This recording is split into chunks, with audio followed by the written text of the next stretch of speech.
Muy buenas tardes. Queremos darles la mejor de las bienvenidas a esta presentación del libro, coordinado por Esperanza Palma y Sergio Tamayo, editado por la Universidad Autónoma Metropolitana Unidad Azcapotzalco, titulado México 2018, Elecciones, Partidos y Nuevos Clivajes Sociales.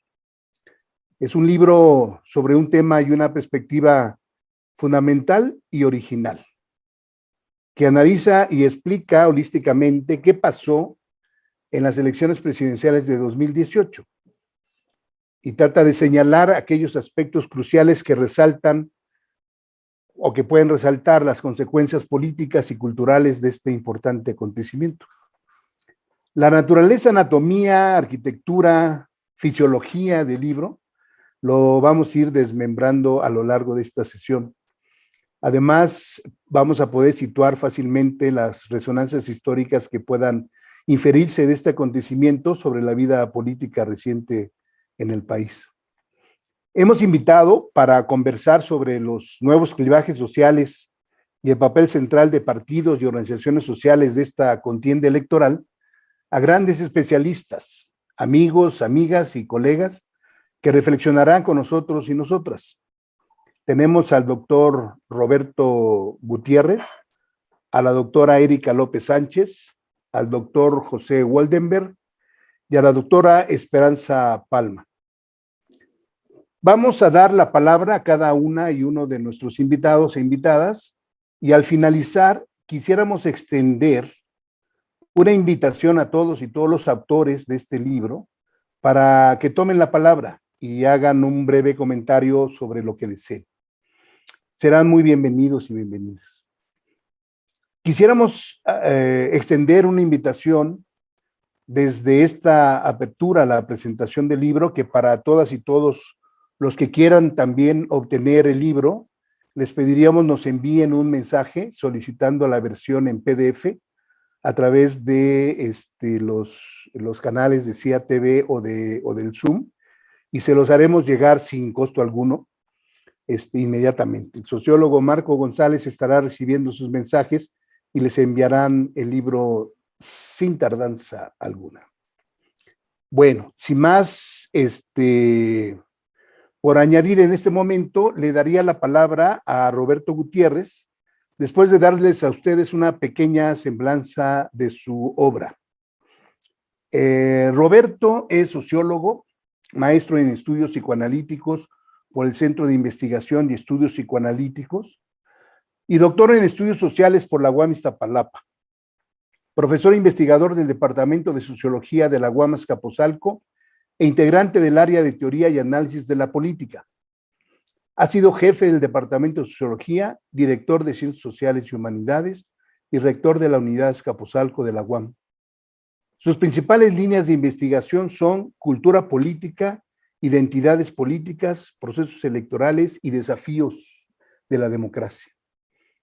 Dos publicaciones recientes de su gran y prolífica obra, diría, una es Estrategia Nacional de Cultura Cívica 2017-2023, que publicó junto con Mauricio Merino, Fernanda Somoano, Francisco Valdés Ugalde y Lourdes Morales. Y otro texto sobre la discriminación cuestionada, un aporte desde el campus universitario que publicó con Carla Patín. Roberto, muchas gracias por estar con nosotros. Adelante, por favor. Al contrario, muchísimas gracias, Sergio. Primero, por supuesto, agradecer la invitación para estar con todas y todos ustedes compartiendo este agradable, ameno y seguramente productivo espacio de reflexión. Es un gusto estar aquí y, por supuesto, que extender una felicitación a las y los autores, a ti y a Esperanza como él y la coordinadora de esta magnífica obra. Y bueno, también a la UAM Azcapotzalco, nuestra casa, por haber auspiciado con su sello la publicación de este libro. Es un libro que hay que decirlo de entrada. Yo creo que más allá del lugar común es un gran libro por diversas razones. Tanto por los contenidos sustantivos de cada una de las contribuciones que le dan cuerpo, como por el despliegue de metodologías y formas de construir objetos de conocimiento que dan cuenta de cuál es la potencialidad de la teoría política en sus distintas vertientes cuando logra articularse de una manera virtuosa con análisis específicos sobre una realidad determinada. En este sentido, tanto por fondo como por forma, creo que es un gran libro que tiene que ser valorado y discutido tanto por especialistas como por nuestra comunidad estudiantil y en general por los públicos atentos a este tipo de temáticas. Y diría además que a pesar de ser un libro que versa sobre un evento que ya a estas alturas, dada la vertiginosidad del tiempo político que nos caracteriza, parece relativamente lejano, las elecciones de 2018, tiene una gran actualidad, ¿no? Y la tiene porque creo que funciona como referente de lo que de lo que a más de 3 años de aquella elección ha cambiado o ha permanecido en distintos rubros y renglones de nuestra vida pública. Por supuesto, no es un libro exhaustivo, uno podría hacer también un listado de algunos temas que podrían seguir enriqueciendo el análisis propiamente de lo político electoral en nuestro país, pero es un libro que sí pone énfasis en cuestiones que son fundamentales. Cada una de ellas ameritaría, por supuesto, una discusión detallada y específica para hacerle justicia a las contribuciones. Esto no es posible hacerlo ahora. Y esto para alguien que es, me parece, el único comentarista que no tiene una contribución específica en el libro, plantea un reto, ¿no? Y una pregunta: ¿cómo entrar a comentar una obra de esta naturaleza? Y bueno, he optado por hacer una reflexión de carácter general y de esa reflexión general ir desprendiendo algunos comentarios particulares que atañen a los contenidos concretos de las contribuciones.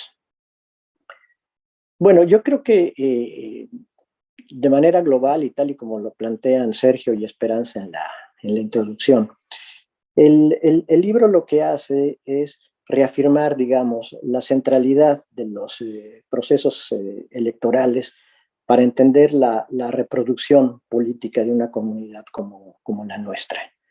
Es evidente que las elecciones no son el único referente para poder entender la reproducción y el cambio político de una sociedad, pero sí, como lo dejan muy claramente establecido, son un referente que permite articular una gran cantidad de temáticas y aristas de investigación, que en su conjunto yo diría que sí permiten bosquejar con claridad algunas de las variables fundamentales que le dan cuerpo a este binomio imprescindible para entender las democracias contemporáneas, que es el binomio que se teje entre representatividad y gobernabilidad de un país. Algunos de los referentes y de las articulaciones que se establecen en el libro pues son muy claras y son muy evidentes, y uno podría decir es natural que estén desarrolladas en los artículos, ¿no? Las temáticas de los partidos políticos, de los sistemas de partidos, de las instituciones electorales, de la legislación electoral en sus distintos niveles, la conformación de órganos de representación y de gobierno, tanto en el plano nacional como subnacional. Y aquí subrayo, ¿no?, algo que es muy interesante en el libro: cómo no se queda en el planteamiento de grandes tesis o de grandes tendencias que caracterizarían la dimensión electoral en su conjunto en el país, sino que se atreve, y en buena hora lo hace, a hacer abordajes muy concretos en el plano subnacional para dar cuenta de que, a pesar de que existan tendencias generales, algunas de ellas quizá que ayuden a caracterizar en términos globales el momento en el que nos encontramos en términos de proceso de democratización, también nos indican cómo las historias locales, los actores específicos, las propias legislaciones electorales, las tradiciones concretas van tejiendo formas de competencia, formas de organización política, rituales de comportamiento que generan realidades diversas, que no siempre encajan con lo que son estas tendencias de carácter general con las cuales muchas veces nos referimos al estado de la democracia en México. Entonces, este es un primer conjunto de temas que me parece muy bien tratados en el libro, y donde uno puede decir, se ubican contribuciones como la de Esperanza y María Cristina Osorno y como la de Víctor Alarcón Holguín, ¿no? Pero hay otro tipo de contribuciones que plantean articulaciones que son un poco menos evidentes y no por ello menos importantes. Una de ellas, la que desarrolla el propio Sergio en su texto, que es la que tiene que ver con las luchas simbólicas que se dan entre las distintas agrupaciones políticas. Cómo se van tejiendo narrativas, cómo se dan rituales de actuación, cuáles son los repertorios de movilización, cuál es una manera concreta de hacer política por parte de los distintos actores.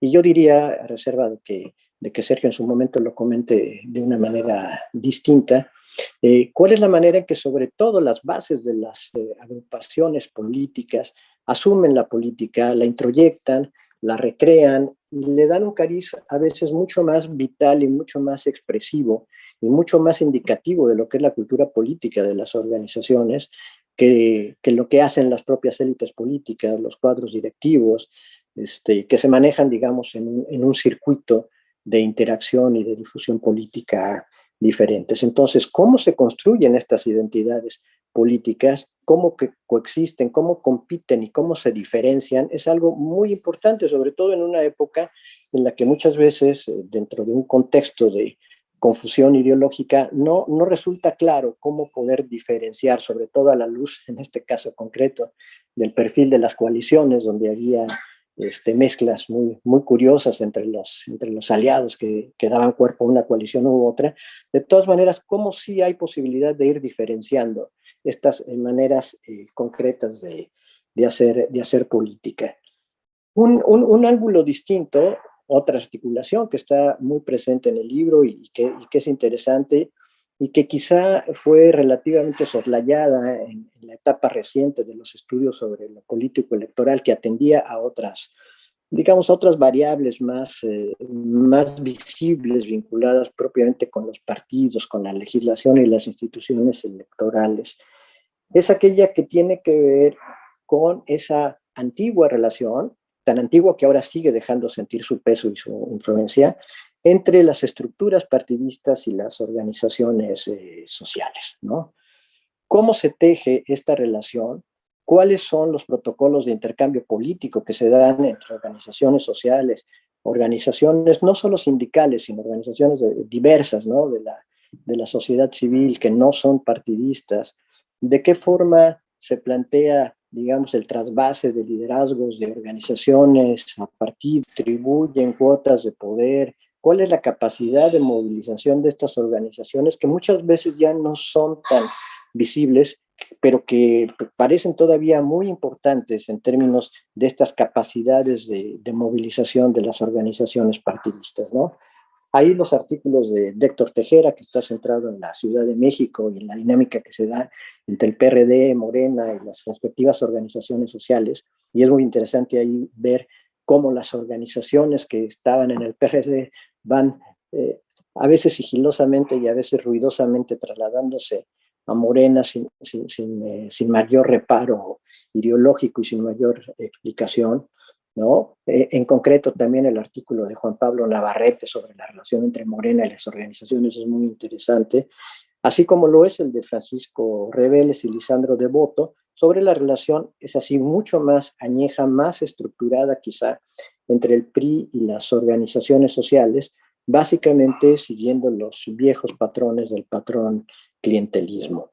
Y finalmente el artículo que trata desde un ángulo digamos, peculiar la relación entre el PAN y sus, entre comillas, sus organizaciones sociales, que son de un corte muy distinto a las organizaciones ligadas al PRI, al PRD en su momento o a Morena, son organizaciones de otro corte, pero que también suponen la construcción de bases de apoyo importante de un partido con el PAN, con estas organizaciones de corte más tradicional.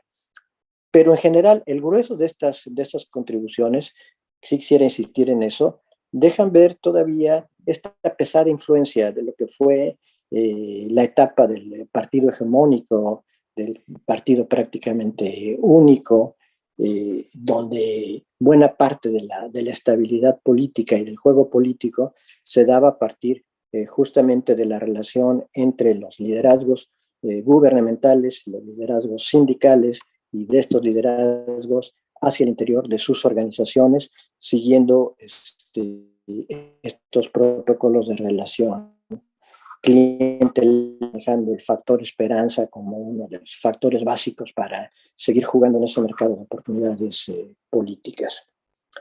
Entonces, este es otro de los, digamos, engranajes que están presentes en el libro, cómo se vinculan partidos con organizaciones sociales, y creo que es muy refrescante encontrarse con este tipo de análisis.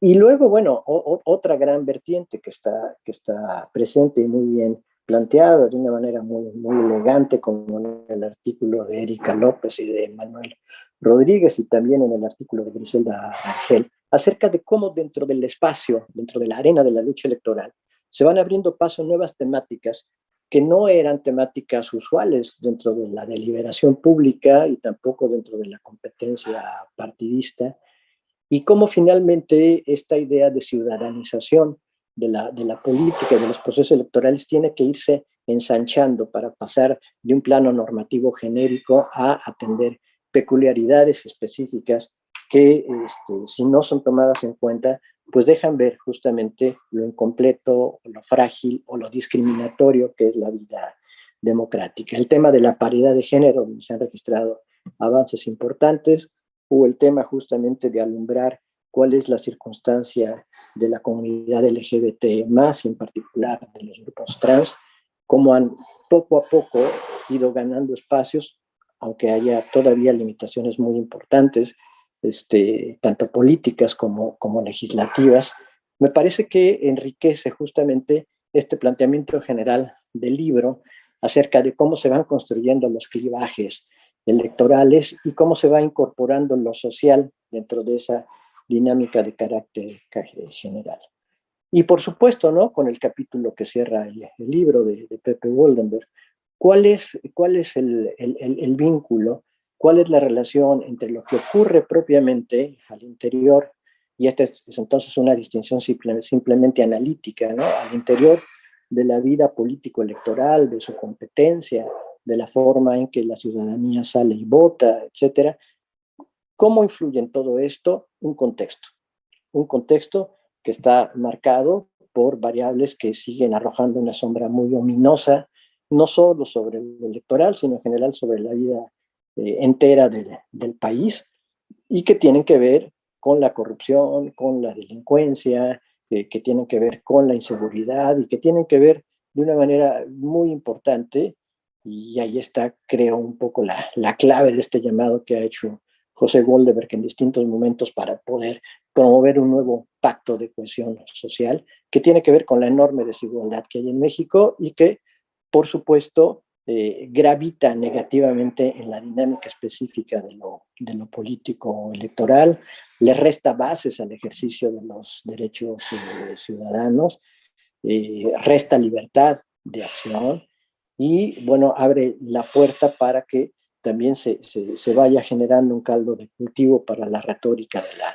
antipolítica que tiene como uno de sus referentes justamente la acusación a la democracia por no haber podido resolver estos grandes temas. Y bueno, más adelante podríamos hablar un poco de cómo eso funciona a su vez como premisa para la emergencia de alternativas que incluso dentro de la democracia pueden empezar a atentar contra la democracia. Entonces, bueno, hay un conjunto de problemáticas que creo que hacen que este libro, si se lee con detenimiento, nos permita ir teniendo un panorama integral de cómo se configuran las principales variables, cómo se articulan en una coyuntura como la política electoral de 2018. En conjunto, digamos, también uno podría decir, a ver, la manera en que cada uno de los autores y de las autoras plantea su temática, quizá daría para, una vez más, señalar que las elecciones de 2018 fueron un parteaguas en la historia política de México, ¿no? Y bueno, cuando uno revisa un poco la literatura y la opinión pública que ha acompañado el proceso de democratización, pues se va a encontrar con distintos momentos que han sido calificados justamente como parteaguas, ¿no? En la historia nacional. Y bueno, no han faltado en su momento razones para justamente subrayar lo inédito de algunos fenómenos y de algunas novedades que nos han acompañado en las últimas décadas. Ahora, yo creo que más que regresar a estas frases un poco grandilocuentes acerca de si es o no un parteaguas, lo más conveniente, y aquí el libro permite también entender muchas cosas, es ver sí qué cambios importantes se han generado, pero también ver cuáles son las inercias que todavía persisten y también enlistar cuáles son las asignaturas pendientes que están presentes en el proceso de democratización. Ya sabemos que cada elección es la más grande y la más compleja que ha enfrentado el país, eso hasta por razones de tipo empírico, pero más allá de eso, sí creo que los artículos permiten a su manera, cada quien en su propio terreno, ubicar cambios, ubicar ya más valorativamente logros y también ubicar resistencias y ubicar justamente temas por resolver. Cambios importantes. Yo creo que aquí el artículo inicial, ¿no? Que escribe Esperanza junto con Cristina. Si me permiten, voy a referirme ya nada más por los nombres para no tardarme demasiado en los apellidos. El artículo que escriben Esperanza y Cristina sí contiene elementos que en su nivel permiten calificar a las elecciones del 18 como ellas lo hacen, como elecciones críticas, ¿no? Como elecciones críticas en la medida en que reconfiguran el sistema de partidos, provocan realineamientos electorales y generan una transformación, digamos, cualitativa que habrá que ver si se mantiene en el tiempo. Yo creo que no se va a mantener durante mucho tiempo, pero una transformación cualitativa de un sistema de partidos caracterizado por el pluralismo moderado a un sistema de partido predominante, ¿no? Esto pues por la altísima votación que tuvo Morena y que le permitió acceder al Poder Ejecutivo y a tener mayorías legislativas importantes y avanzar en los gobiernos locales, etcétera, ¿no? Bueno, pareciera que estaríamos entrando a una nueva etapa de partido predominante, y esto de todas maneras tiene sus asegúnes. La manera tan rigurosa en que Esperanza y Cristina reconstruyen muchos casos locales con mediciones, utilizando fórmulas para ver la fragmentación del sistema de partidos, índices de competitividad, etcétera, también permite ver que esta suerte de tendencia dominante tampoco se sostiene de una manera homogénea y total a lo largo y ancho del territorio. Entonces, también hay que introducir un matiz y pensar sobre qué bases, esto ya es opinión personal, sobre qué bases este nuevo sistema de partido predominante se erige. Para mí son bases muy frágiles, ligadas a la personalización de la política, pero eso es otro tema, pero que creo que desaparecida esa variable, vamos a eventualmente a regresar a un sistema de partidos mucho más equilibrado, ¿no?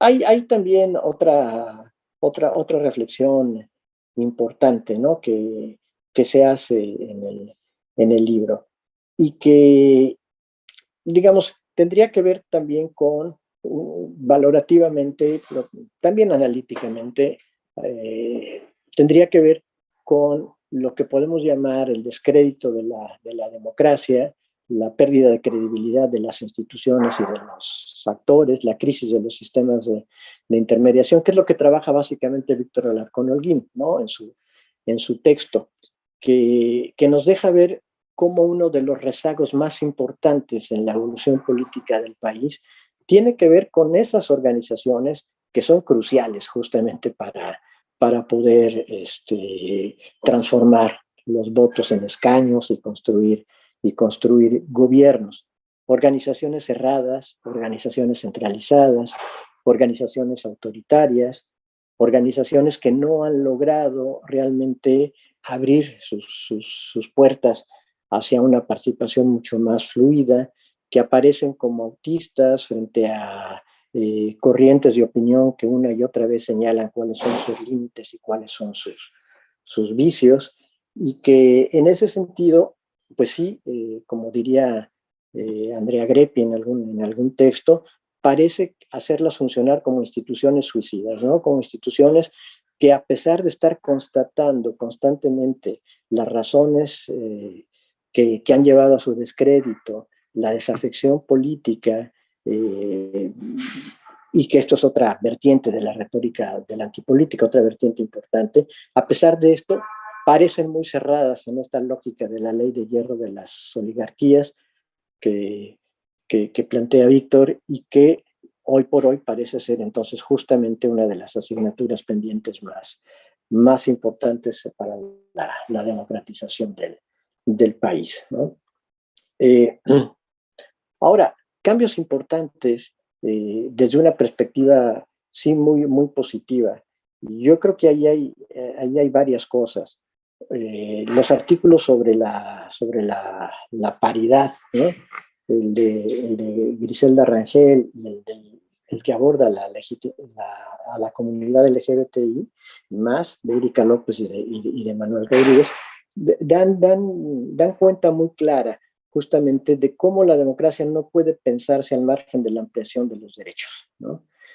Y cómo esta ampliación de los derechos tiene que estar además enraizada en actores políticos muy precisos que los asuman como propios y que prácticamente obliguen a los propios partidos y a quienes hacen la legislación electoral, los obliguen a ir abriendo justamente las posibilidades para que haya formas de representación más efectivas, y con ello rescatar no solamente, digamos, la participación electoral de sectores y las posibilidades de acceder a órganos de representación de sectores históricamente discriminados, sino de recuperar algo que es especialmente importante para la ética democrática, que es el tema de la dignidad y la igualdad de todas las personas. Entonces, bueno, ahí yo creo que hay un filón muy interesante que seguramente se profundizará en el futuro y que dará mucho de qué hablar en términos de cómo avanza la agenda democratizadora. Como decía, también el artículo de Sergio invita a reflexionar muy a fondo sobre esto que Althusser en su momento señalaba, no estar atento a la política ahí donde nace y se hace. Cómo esta política puede ser leída de una manera distinta desde una perspectiva básicamente simbólica, y cómo a través de una investigación etnográfica se logran hacer las diferenciaciones pertinentes que ayudan a visualizar de otra manera las identidades de los partidos, y que son cruciales para no quedarnos en un nivel de generalidad que a veces nubla o que entorpece la visión sobre estos aspectos de carácter más concreto, ¿no? Y bueno, también, como señalaba hace un momento, la precisión acerca de cómo en una coyuntura se recrean los engranajes que dan forma a la relación entre organizaciones partidistas y organizaciones sociales, pues también es de sumo interés, ¿no? Y ver también ahí los perfiles de las organizaciones es muy interesante. Cuando uno lee el artículo y contrasta el artículo de Tania Hernández con los otros artículos que tocan al PRI, al PRD y a Morena, sí se da cuenta de esta diversidad de la sociedad civil, que tiene también hay un pluralismo notable, y cómo la derecha no ha logrado quizá construir formas más modernas de organizaciones intermedias que puedan darle también nuevos aires a ciertos postulados doctrinarios y cómo siguen realmente enclavados en sus temas tradicionales que tienen que ver con valores y con idiosincrasias ya muy anquilosadas, con temáticas religiosas, con defensas muy huecas de la familia, con negación de derechos, etcétera.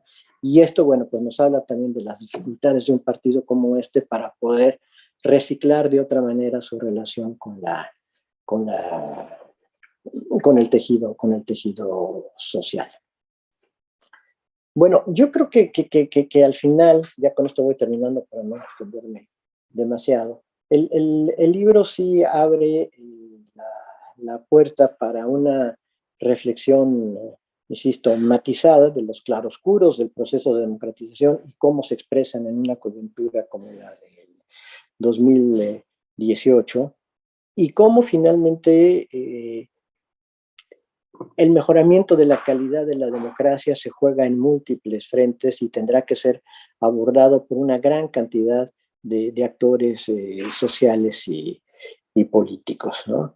Cómo lo electoral está cruzado por la dimensión de la cultura política, cómo está cruzado por la agenda de ampliación de los derechos, cómo tiene que ver con la calidad de las políticas públicas y también obviamente con la capacidad para construir contextos de exigencia que contribuyan, si no a reeducar a nuestras élites, que sería demasiado ambicioso, por lo menos hacer que se comporten de una manera menos irresponsable. Entonces, a pesar de que los artículos puedan en principio aparecer como artículos muy específicos sobre cuestiones muy singulares, creo que la manera en que se estructuran, se redactan, se desarrollan, etcétera, le van permitiendo al lector precisamente imaginar todas estas articulaciones con otros campos de la vida social y política e ir también haciendo cada quien su propia lista de qué modificaciones hay que impulsar para que cambios concretos en distintas áreas de la vida política electoral puedan tener lugar. Entonces, bueno, yo con esto cierro felicitándoles mucho a todas y a todos, coordinadora, coordinador y autoras y autores, y agradeciéndoles de nueva cuenta, ¿no?, su oportunidad para compartir un rato de reflexión con todas y todos ustedes. Gracias, Sergio. Muchísimas gracias, Roberto, por tu excelente exposición y pues tus reflexiones. En efecto, un proceso electoral es un acontecimiento crucial, multidimensional, que condensa profundos y complejos procesos de permanencia y surgimiento de nuevos clivajes sociales.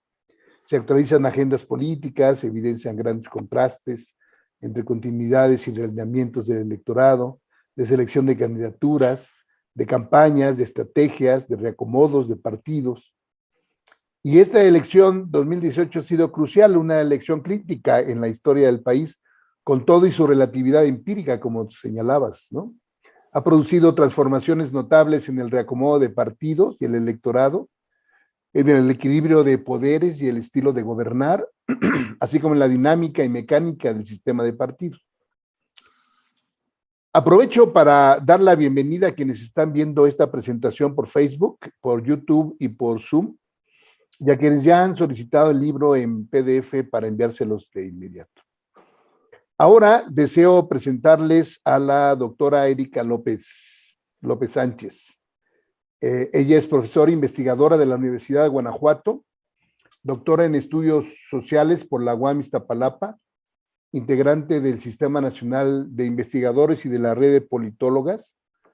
Sus líneas de investigación son género, democracia, ciudadanía sexual e íntima, derechos civiles, políticos y sociales, LGBT+, y algunas de sus publicaciones más recientes se titulan No hay libertad política sin libertad sexual, a 50 años de Stonewall, que escribió junto con Cintly Juárez Hernández. Y otro texto sobre interseccionalidad en revista Voz y Voto, que es autora única, digamos. Muchísimas gracias, Erika, por estar con nosotros y tienes la palabra. Buenas tardes. Muchas gracias por la invitación, por compartir este espacio, Sergio Esperanza, y por la invitación a escribir en el libro. Bien, pues Emanuel Rodríguez y quien hace uso de la voz, escribimos para la obra que coordinaron, el capítulo Fisuras y grietas de la democracia liberal, el escaso reconocimiento de las personas LGBT+. Es un tema prácticamente invisibilizado cuando se trata de analizar los procesos electorales. Y es que la democracia, en tanto forma de gobierno y orden social, ha conformado al paso del tiempo marcos de inteligibilidad que privilegian de manera discreta y hasta oculta trayectorias de vida que corresponden a las estéticas occidentales, a los cuerpos blancos, clase media, capacitistas, cisgénero, heterosexuales, entre otras muchas más características, que son hegemónicas. El actor protagónico por excelencia de la democracia, y lo enuncio desde un intencional masculino, es el ciudadano, un sujeto político-social que tiene su aparición en el espacio político desde una figura político-legal de persona, es decir, abstraído de las especificidades materiales corpóreas que determinan sus identidades. Esto en aras de eliminar las subjetividades que provocan el conflicto y lograr así la imparcialidad producto de la razón normativa que rige la moral pública.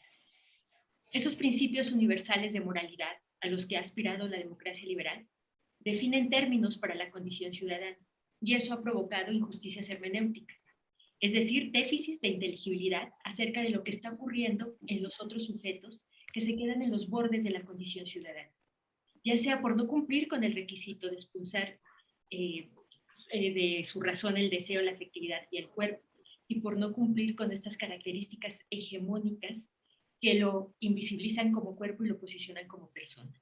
En este sentido, se ha carecido de conceptos políticos y jurídicos para acceder y entender lo que le sucede a los otros abyectos, conformándose una ciudadanía acotada a la comprensión hegemónica. De ahí que sea inusual tratar estos temas en análisis político-electorales, pues la democracia liberal ha reconocido por siglos solo una ciudadanía neutra. No existen los conceptos desde el orden democrático para aprender las experiencias de los otros abyectos. Y los conceptos, además de permitirnos nombrar las cosas, los hechos, las personas, también recogen experiencia. Es decir, se anclan los conceptos a la realidad corporal y emocional y permiten enunciar prácticas sociales, maneras de captar lo que nosotros y otros hacemos y hacen. La democracia liberal ha operado desde la brecha de recursos interpretativos colectivos, lo que ha colocado a determinados grupos en una desventaja injusta a la hora de dar sentido a sus experiencias sociales. No obstante, las acciones colectivas de los diferentes grupos abyectos han fisurado y agrietado la democracia. Lo que Manuel Rodríguez y yo hacemos en este capítulo es un análisis de los procesos políticos vinculados a las luchas por el reconocimiento de una ciudadanía plena de las poblaciones de las diversidades sexuales y de género.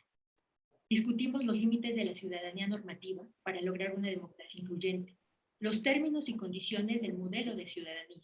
Hacemos una reconstrucción de las grietas del espacio público en México, la movilización de las personas LGBT+, que se ha caracterizado por emplear diversas estrategias que van desde la visibilización en el espacio público mediante actos performativos disruptivos que carnavalizaron el campo político para exigir su reconocimiento público, hasta lograr por parte de algunas personas una vinculación con las estructuras político-partidarias, con el propósito de obtener candidaturas a cargos políticos de representación popular y presentar iniciativas de leyes que transformaran el orden social.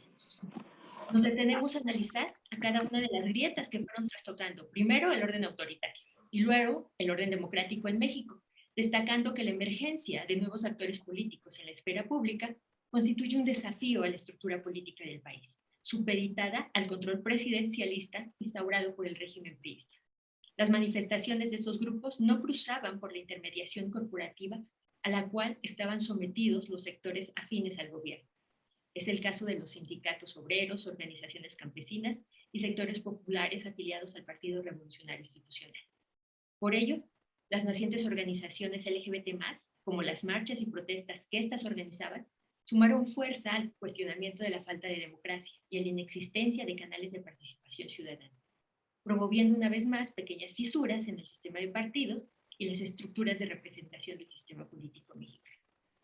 Señalamos que el auge de los derechos humanos, que empezó a finales de la década de los 90 del siglo XX y principios del siglo XXI, fue determinante como estrategia discursiva de resguardo para las poblaciones LGBT, pues les permitió fortalecer sus luchas políticas y posibilitó que algunos partidos, principalmente de centroizquierda, les interesara atender estas demandas que se circunscribían en los parámetros de verdad de los derechos humanos.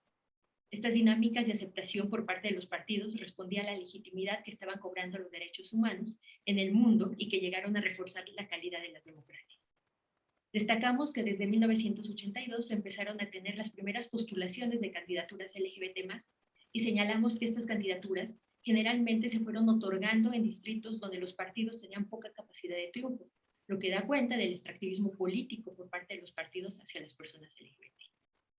Es importante mencionar que la aparición de hombres homosexuales cis, principalmente, y en menor medida de mujeres lesbianas cis dentro de los partidos políticos produjeron cambios en las estructuras internas de estas organizaciones.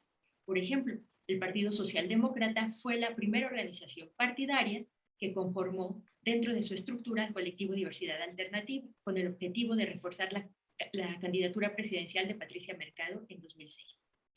En 2008, el PRD anunciaría la creación de la Comisión Nacional de la Diversidad Sexual.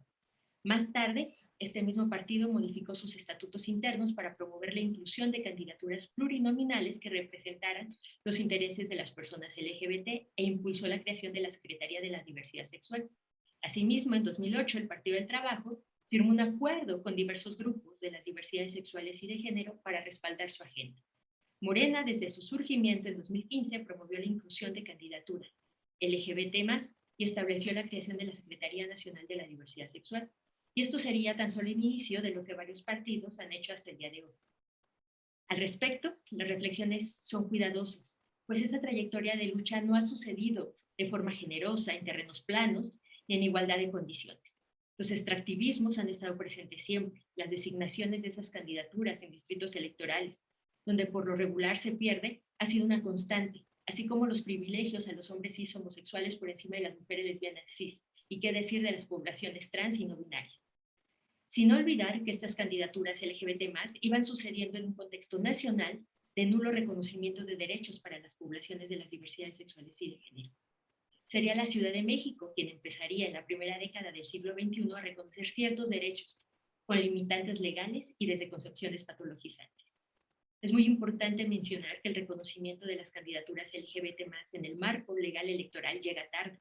Serán los principios de Yogyakarta formulados en 2007 que traerán un giro a los derechos político-electorales de las personas LGBT en el mundo, pero su incorporación en el marco legal electoral en el caso mexicano se da muchos años después. El protocolo para garantizar el voto de las personas trans en México de 2018 tiene su fundamento en dichos principios, y este protocolo de alcance nacional aprobado por el INE se da en un contexto donde a nivel nacional no se reconoce la identidad de género. Sin embargo, este instrumento se diseñó con el propósito de inventar, por lo menos en el ejercicio del voto, la condición de abyección de las personas trans, aunque posterior al día de las elecciones, éstas regresaran a su condición de inexistencia legal. Si bien nuestro análisis se queda hasta la jornada electoral de 2018, este trazo de luchas que vamos identificando nos hacen comprender los antecedentes que propiciaron las acciones afirmativas que en diciembre de 2020 dictó el Tribunal Electoral de la Federación al Instituto Nacional Electoral y que este aprobó en enero de 2021, donde se pretende nivelar el acceso a los cargos de representación de las poblaciones afrodescendientes en condición de discapacidad, indígenas y, por supuesto, poblaciones de las diversidades sexuales y de género. Dichas acciones rigieron la contienda electoral de 2021, trayendo candidaturas de personas trans, particularmente mujeres, y consiguiendo escaños en el Congreso Federal.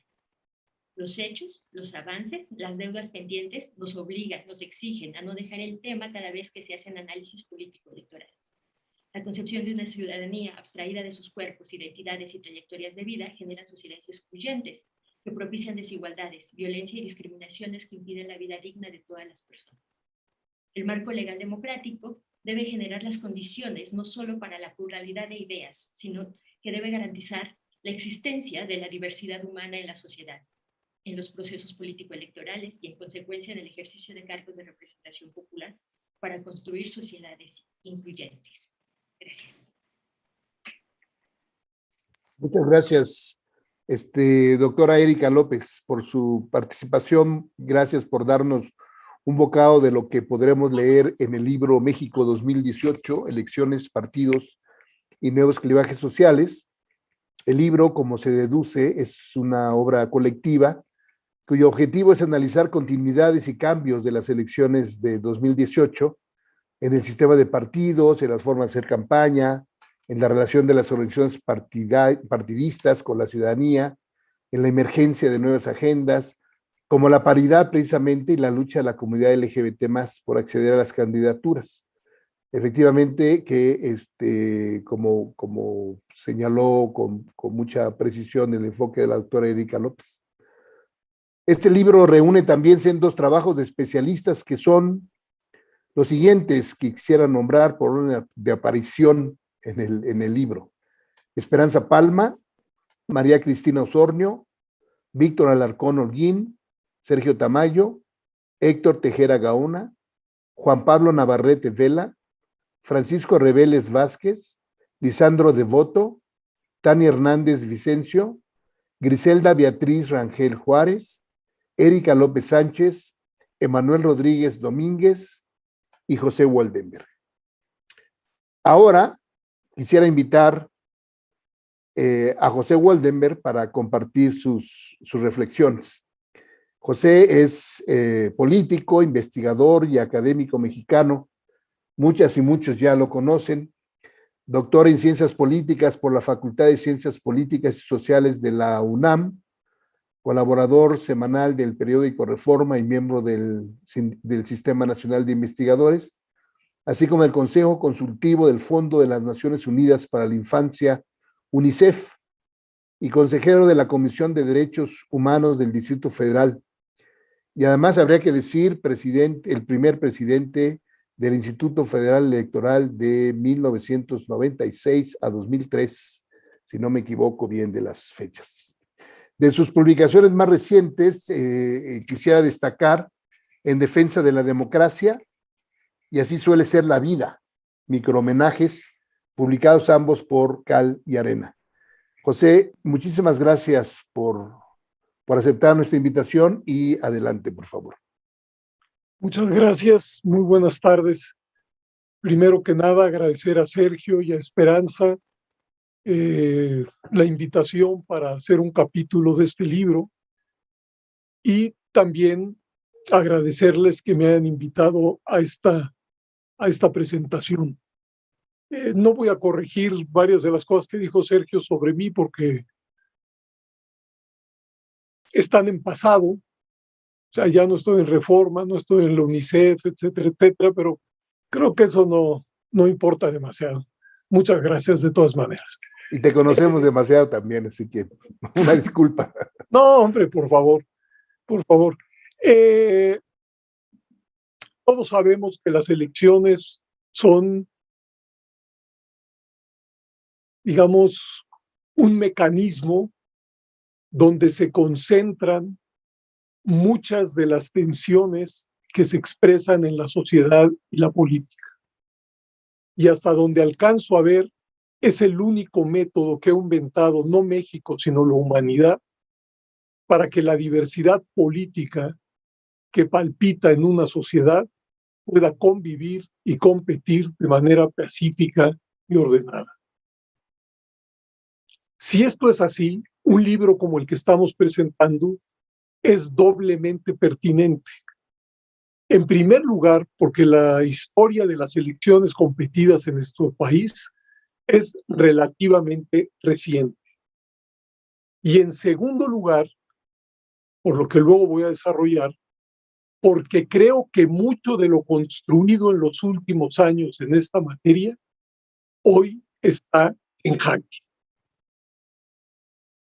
De tal suerte que un libro que aborda las muy relevantes elecciones del año 2018 desde muy diferentes miradores, es no solamente pertinente desde el punto de vista académico, que si solamente fuera por ello, ya tendría un enorme valor, sino que además es un insumo para que nuestra conversación en materia política pueda nutrirse de ensayos informados, conocedores de lo que sucede en un proceso como el electoral.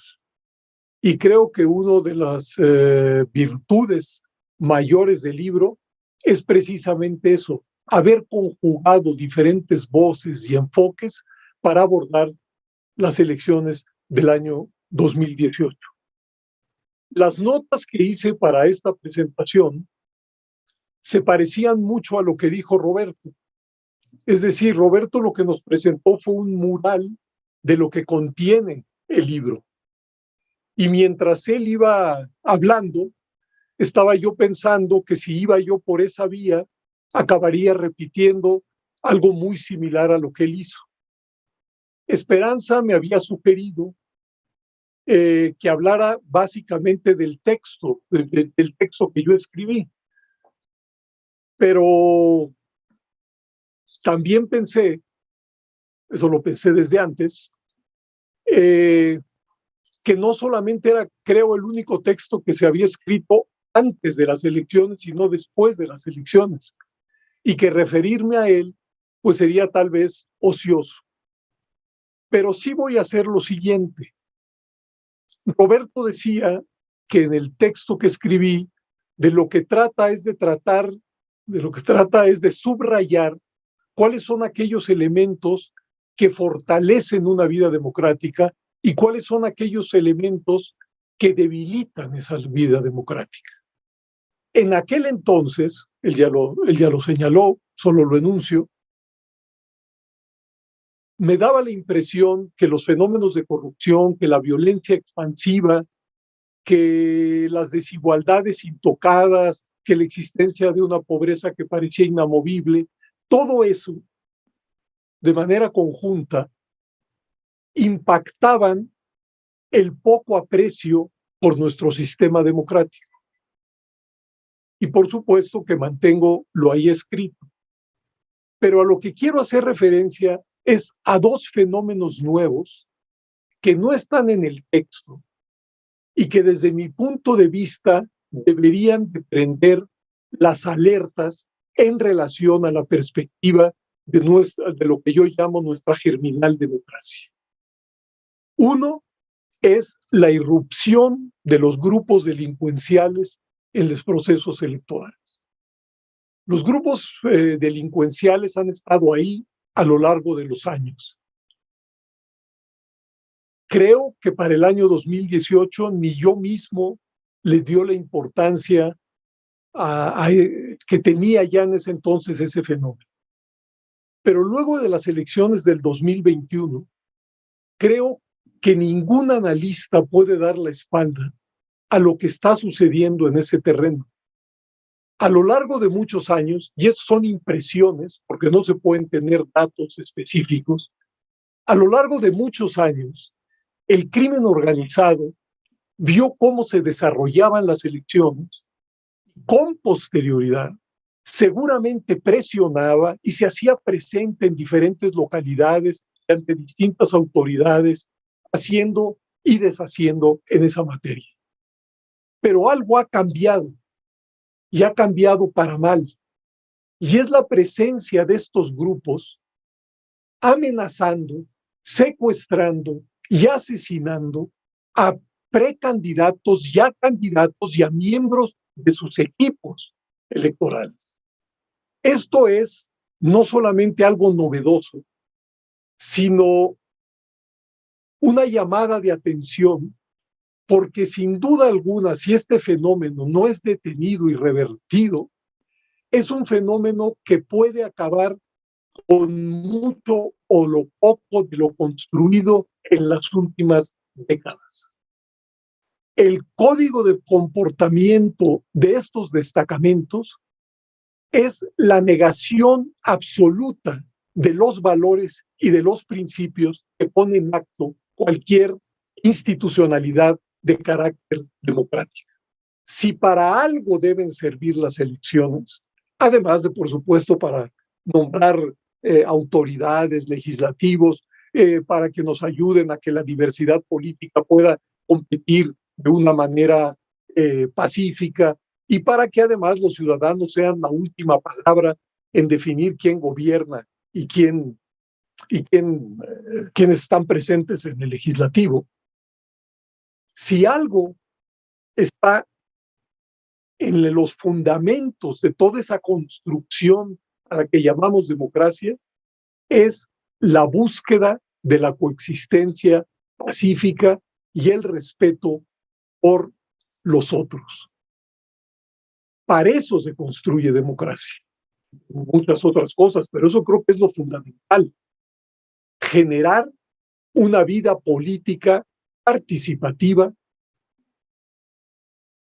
en paz, y en donde la última palabra la tengan los ciudadanos. Sé que eso es un ideal, sé que entre el ideal y la realidad siempre hay un océano, pero nada vulnera más ese ideal que conductas como las que hemos visto en los últimos procesos electorales. ¿Por qué? No solamente,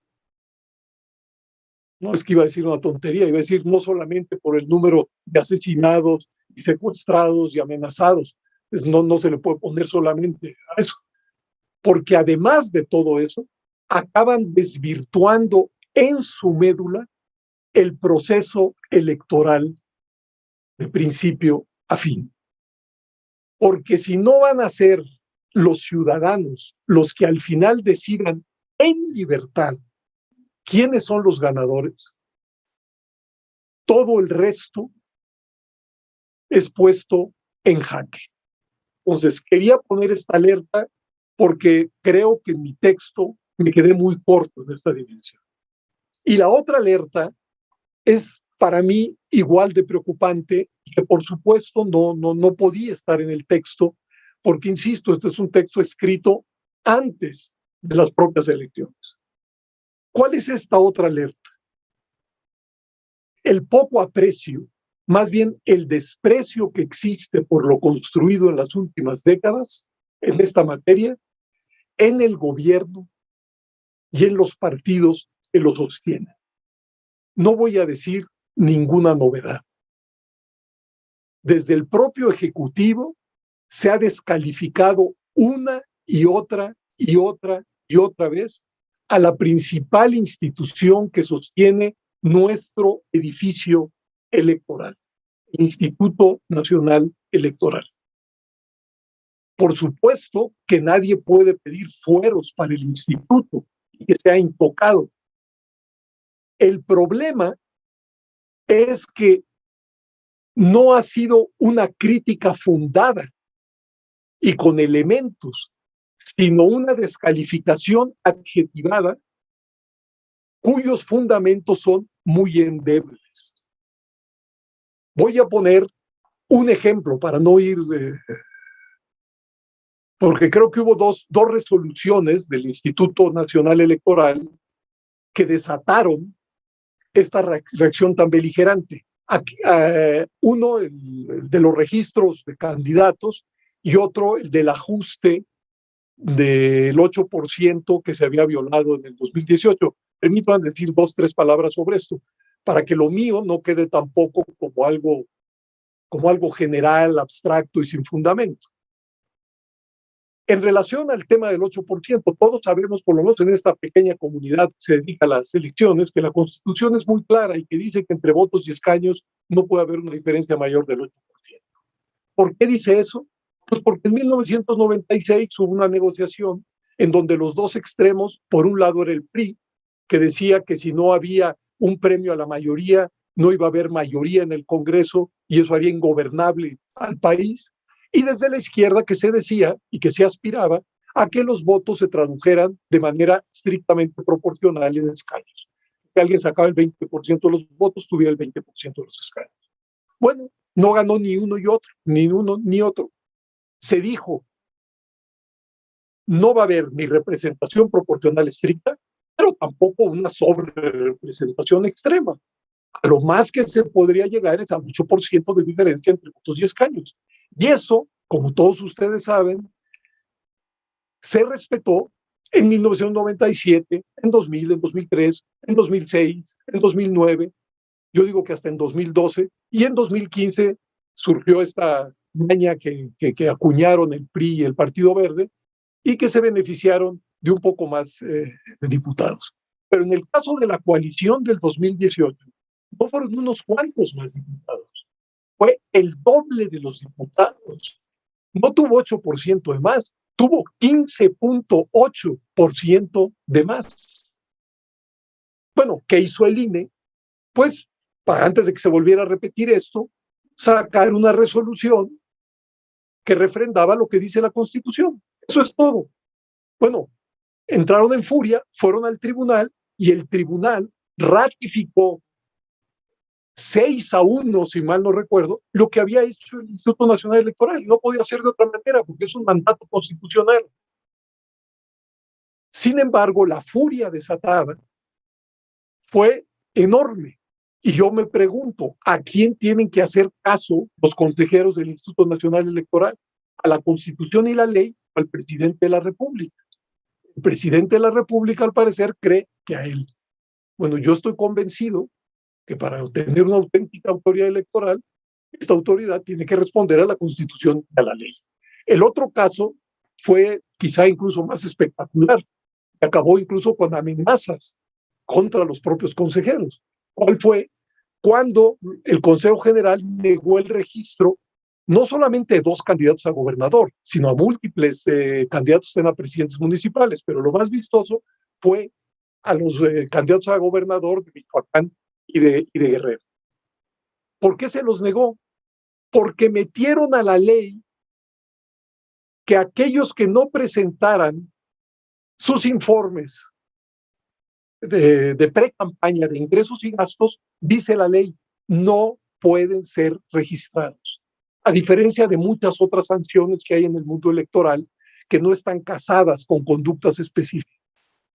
¿Qué hizo el INE? Pues no les dio el registro porque eso lo mandaba la ley. Bueno, ya sabemos qué pasó. Pongo la ilustración solamente porque ahí no ha quedado el asunto. Yo estoy convencido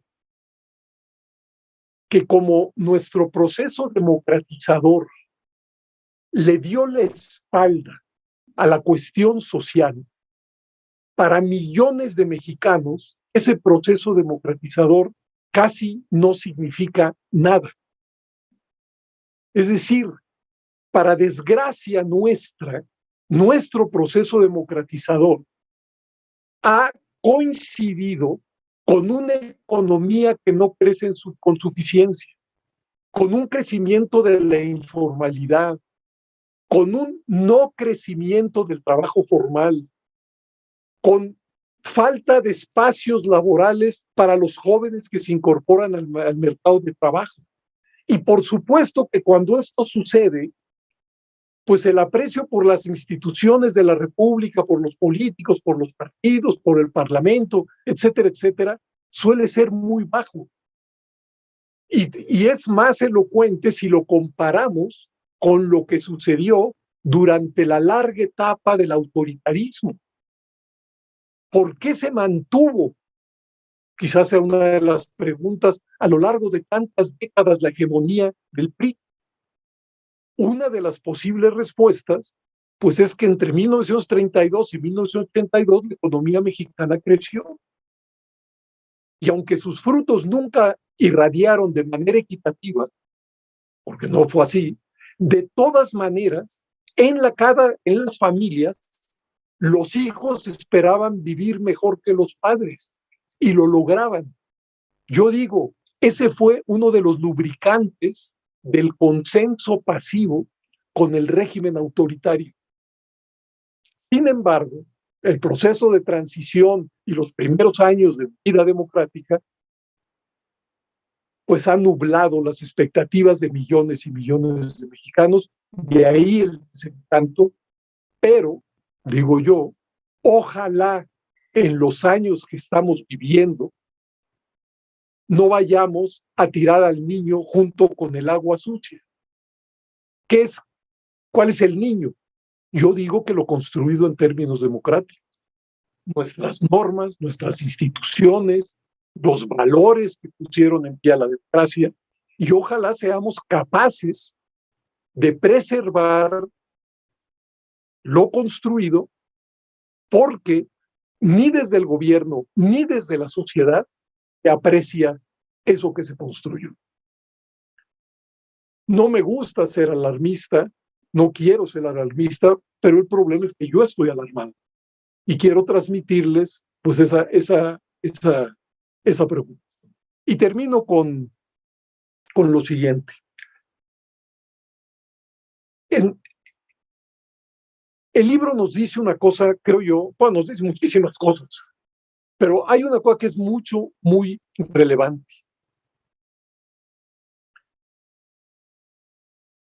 Las elecciones son producto de un proceso civilizatorio.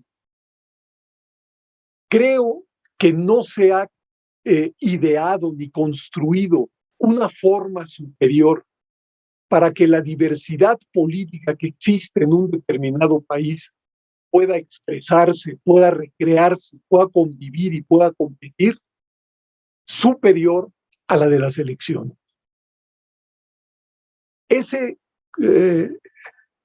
Esa fórmula que nos permite esa coexistencia y competencia de la diversidad es, digamos, como la punta del iceberg, de un iceberg auténticamente civilizatorio.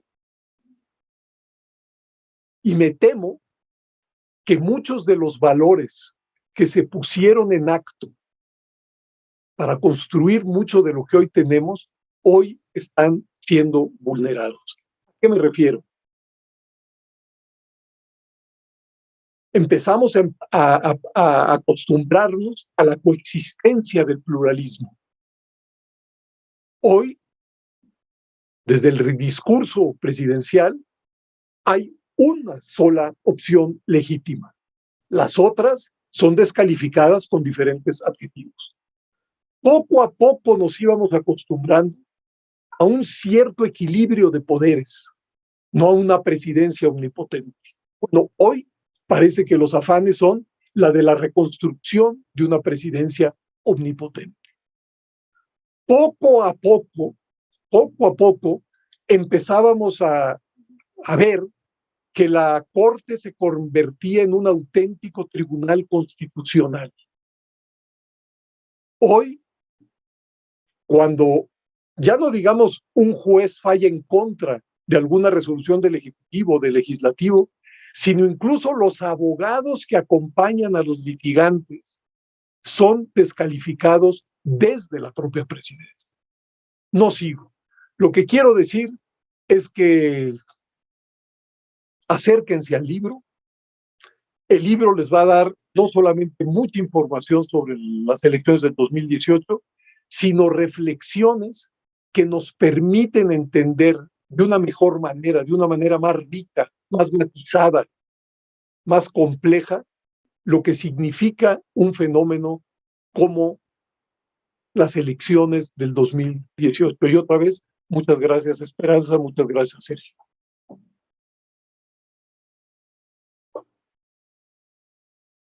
Muchísimas gracias, José. Como decías inicialmente, inicialmente y cerraste tu reflexión, este libro no es un libro coyuntural o no únicamente, es un libro teórico, metodológico, empírico y bueno, pues ya está formando de alguna manera parte de la historiografía electoral. Es un libro que conjuga investigaciones rigurosas sobre el tema. Está estructurado en 5 secciones que abordan las principales dimensiones de los procesos y las campañas electorales. La sección 1 se denomina Transformaciones y perspectivas del sistema de partidos. La sección 2, Dinámica y escenarios de las campañas. La sección 3, Los partidos y las organizaciones sociales. La sección 4, Las agendas post-90. La paridad y el acceso de las mujeres a los cargos de representación y los derechos político-electorales de la comunidad LGBT+. Y la última sección, la quinta, sobre las elecciones, añadiría, como decía José, como elemento civilizatorio, y la perspectiva de la democracia, que nos debe llamar la atención, como dice José Woldenberg, sobre los elementos que pueden debilitarla y que son los grandes desafíos de la democracia. Bien, para cerrar con broche de oro esta parte de reflexiones, quisiera presentarles a, y necesario además, creo, porque es una académica muy reconocida, a Esperanza Palma. Esperanza Palma es maestra y doctora en Ciencias Políticas por la Universidad de Notre Dame, Indiana. Es profesora e investigadora del Departamento de Sociología e integrante del área de Teoría y Análisis de la Política de la UAM Azcapotzalco. Investigadora del SNI nivel 2. Su investigación se centra en el papel contradictorio que juegan los partidos en las democracias, los procesos electorales y la representación política, en particular de las mujeres. Algunas de sus publicaciones recientes que coautoró con Gilberto Morales se titula Agendas de Género en las campañas presidenciales de 2018 en México, publicado en Alteridades, y un título que se denomina La transformación del sistema de representación en el contexto de las cuotas y la paridad, los perfiles de los y las diputadas en 4 legislaturas mexicanas. Esperanza, muchísimas gracias y te cedo la palabra. Muchas gracias, Sergio. Y antes que nada quiero agradecer a Roberto, a Erika y a José que hayan presentado de manera tan interesante este libro colectivo, y quiero agradecer mucho a las autoras y los autores que están presentes en esta reunión, y por supuesto al público en general, a nuestras y nuestros estudiantes. La verdad es que las notas que yo hice para esta presentación repiten lo que ya plantearon muy bien y estructuraron los y la colega que me antecedieron. Entonces voy a tratar de ser muy breve para también darles la palabra a autoras y autores que están aquí presentes. Entonces, yo pensaba, bueno, a ver, ¿por qué estamos discutiendo en 2022 ya? Increíble, un libro sobre las elecciones de 2018. Y bueno, la verdad es que la primera respuesta a esta pregunta es porque la pandemia nos retrasó mucho la edición y la impresión de este libro, ¿no? Fue un libro muy complicado de editar, de corregir y finalmente de tener listo para su distribución, porque la universidad pues no estaba realmente funcionando al 100 y tampoco el equipo editorial. Pero bueno, la segunda razón que ya ustedes han planteado, que estaba planteando ahora José Woldenberg, es que es un libro que, digamos, trata temas de coyuntura sobre las elecciones del 2018, pero que en realidad plantea enfoques, debates y plantea resultados de investigación que conforman agendas vigentes de debate académico.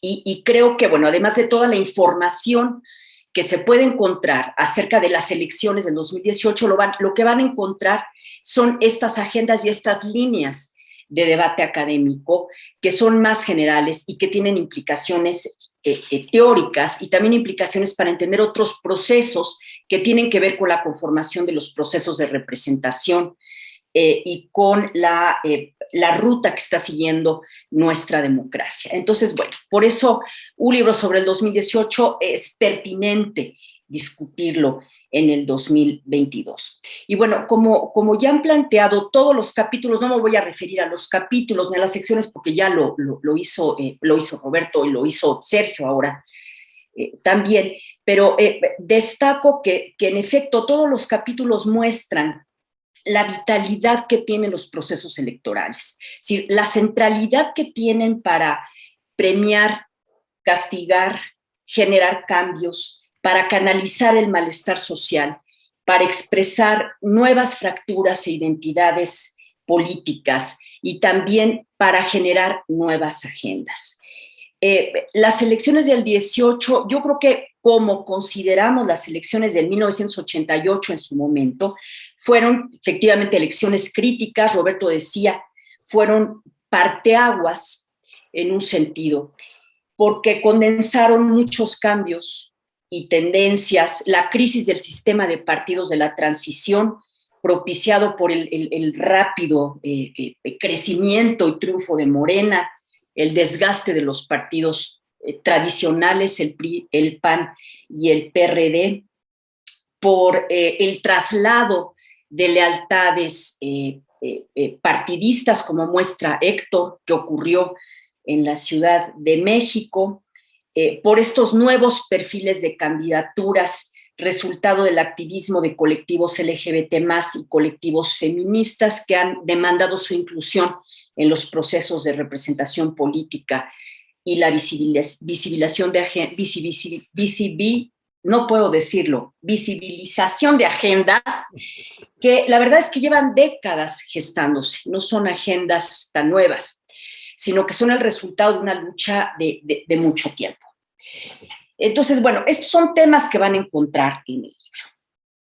Entonces, creo que un debate que abrió ahora José Woldenberg es, bueno, a 3 años de este proceso electoral, ¿qué evaluación hacemos de este nuevo gobierno y de estos nuevos cambios, de estos cambios que se gestaron en estas elecciones? Y yo creo que aquí hay muchas líneas de reflexión. Una es la que ya planteó José, que tiene que ver con las tensiones del actual gobierno y de Morena con algunas prácticas e instituciones democráticas. Lo que, por un lado, lo que tenemos es un gobierno sin duda representativo, que ha dado voz a sectores marginados y que se sentían excluidos de la política y de una serie de beneficios sociales. Pero por otro, lo que estamos viendo es que efectivamente desde el Ejecutivo, desde el gobierno, hay un intento por cambiar un conjunto de reglas del juego democrático que nos costó mucho construir en este país.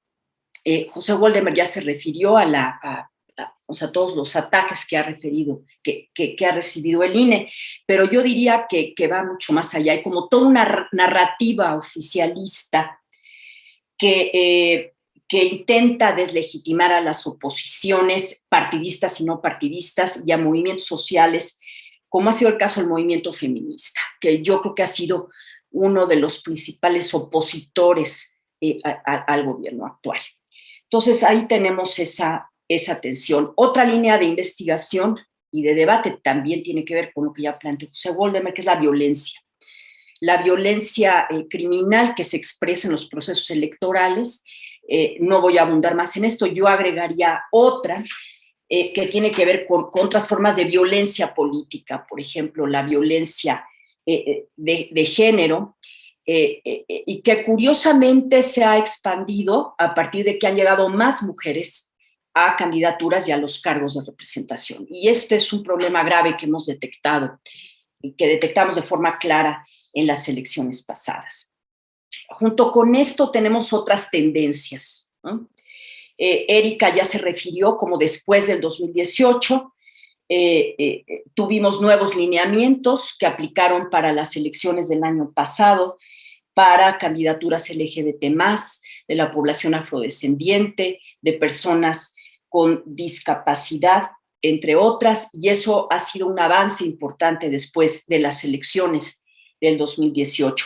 En este sentido también está la paridad en todo, que se aprobó en 2019 y que llevó también alineamientos, por ejemplo, que generó el INE, por cierto, y que fueron impugnados por el Senado y algunos partidos políticos. La paridad en todo aplicó a las candidaturas a las gubernaturas en el año pasado. Entonces, esos son avances que vemos junto con otras tensiones, digamos, en la etapa post-2018. Y también está algo que tocaba Roberto, que tiene que ver en realidad con los resultados de las elecciones del 2021 y que nos lleva a una reflexión de hacia dónde está transitando el sistema de partidos. Cristina, y bueno, a mí me gustaría que Cristina después tomara la palabra, lo que planteábamos Cristina y yo en este texto que escribimos es que se abría el escenario de un tránsito de un sistema de partidos pluralista, de pluralismo moderado, a uno de partido predominante. Sin embargo, los resultados del 2021 creo que abren otros escenarios.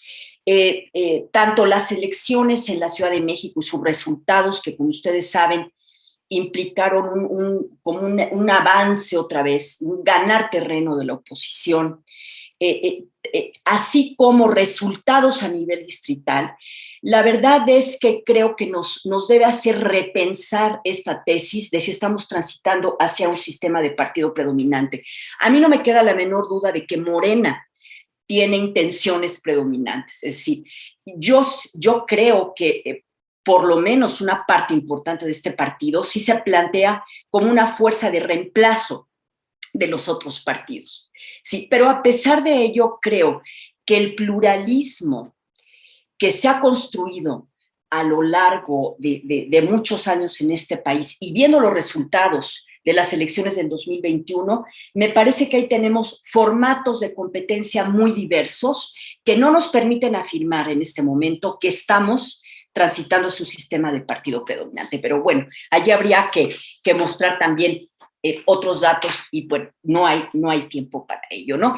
Y finalmente también quiero comentar que algo que ocurre también en la etapa post-2018 tiene que ver con esta alianza oposicionista entre el PRI, el PAN y el PRD.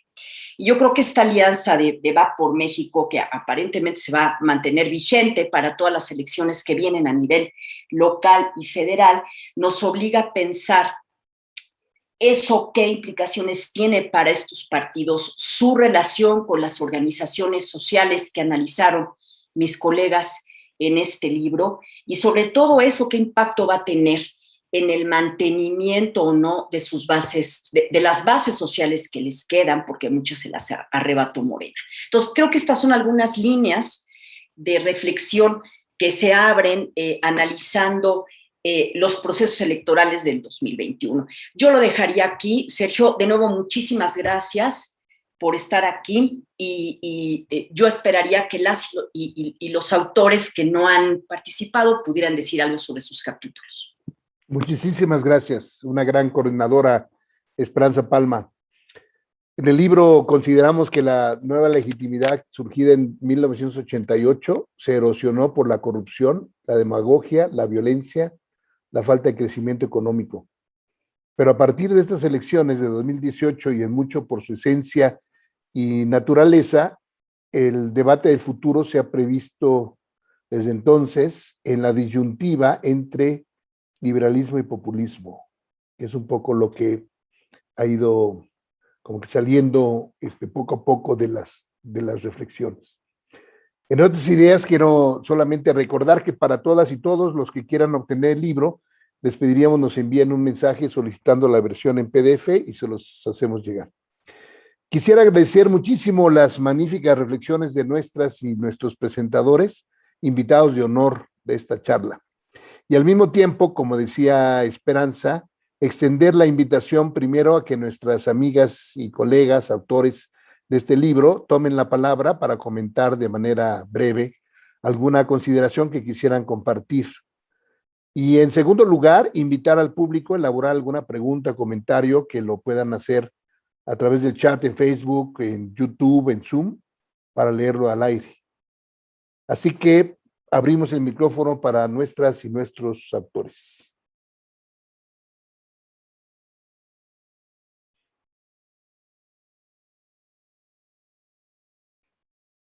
Lisandro, por favor.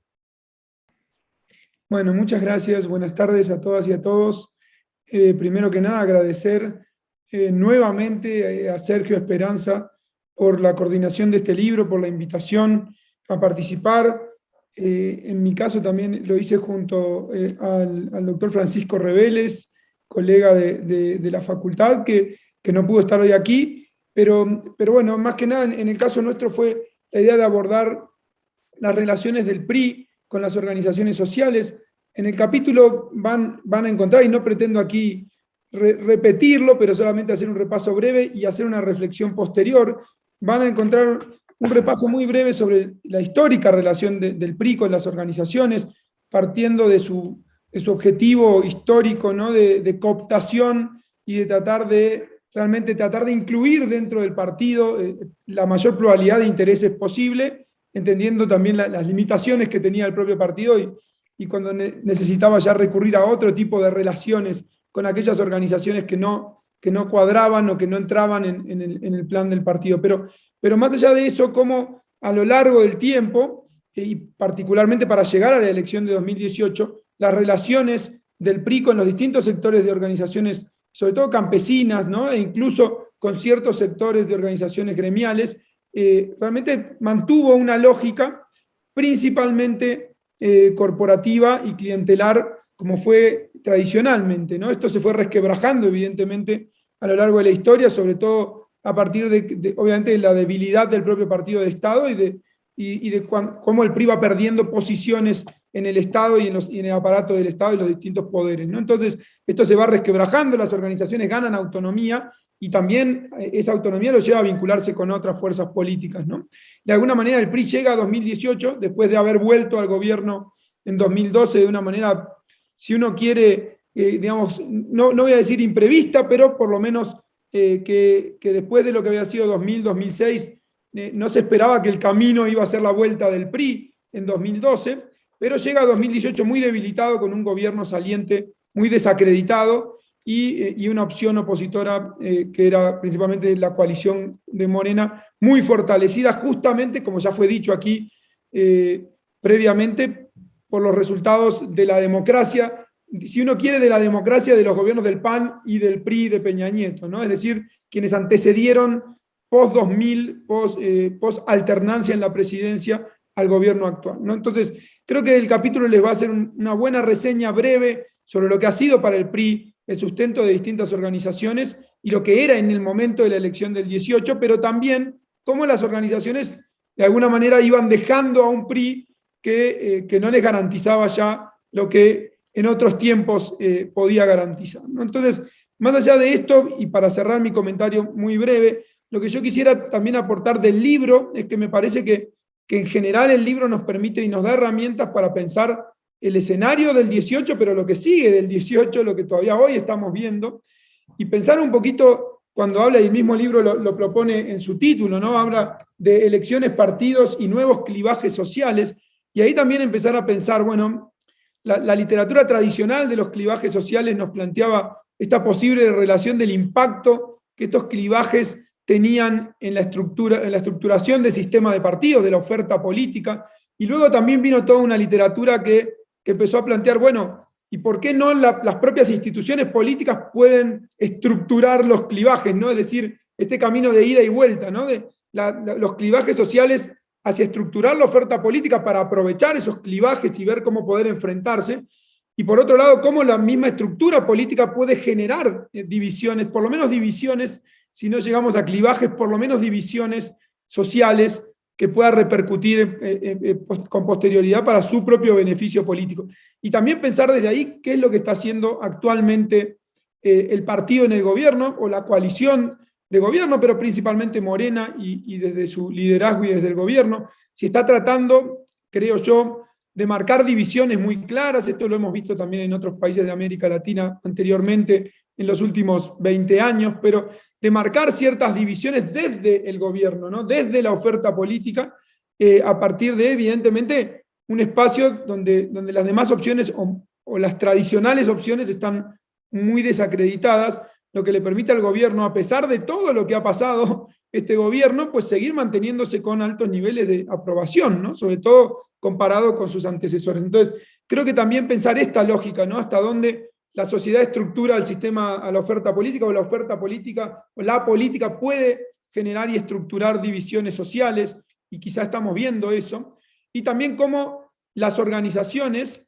que incluso se mencionó aquí, muchas que originalmente vinculadas al PRD, que luego se van cambiando a Morena, distintos tipos de organizaciones, también van dando sustento y legitimidad a las ofertas y sobre todo a los vínculos con la sociedad, ¿no? Que en algún punto quizás sigan siendo parecidos, sobre todo con ciertos sectores y ciertas organizaciones, también siguen siendo clientelares, no sé si tanto corporativos, pero quizá también, pero sí clientelares, y luego toda una nueva agenda y organizaciones de la sociedad civil que demandan desde otro lado y que hoy en día también están señaladas por este gobierno quizá como el enemigo, ¿no? Como parte de lo que hay que tratar de desacreditar. Así que creo que el libro nos permite pensar muchas de estas cosas y de vuelta festejo el libro, más allá de los problemas para la edición y todo lo que Esperanza comentó, y agradezco de vuelta la posibilidad de participar. Muchísimas gracias.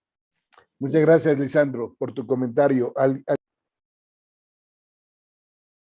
Perdón, ¿alguien más quisiera tomar la palabra? Perdón, ¿puedo? María Cristina, por favor, sí. Tania.